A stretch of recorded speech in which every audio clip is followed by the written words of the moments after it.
So long as we face the threat of an atomic attack on the United States, we've got to build a strong civil defense organization.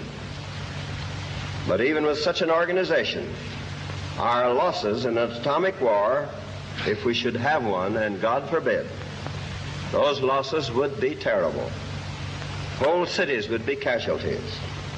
Cleveland or Chicago, Seattle or New York, Los Angeles or Washington or any of our other great cities might be destroyed, and they could be destroyed. Even with such losses, frightful as they would be, I think this country would survive and would win an atomic war.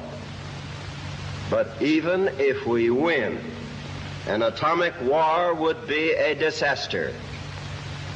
The best defense against the atomic bomb is to prevent the outbreak of another world war and to achieve a real peace.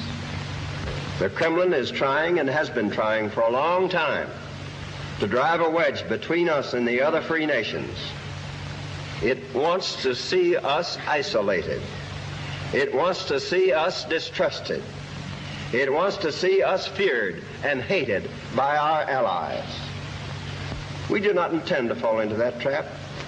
I do not propose to strip this country of its allies in the face of Soviet danger. I am convinced that the course we are now following in Korea is accomplishing most for peace, and at the least cost in American lives. All of us wish that no Americans had to fight or die. But by fighting on a limited scale now, we may be able to prevent a third world war later on. We're not engaged in a struggle without end. We're engaged in a struggle which has the definite goal of peace. Peace under law is the victory we seek.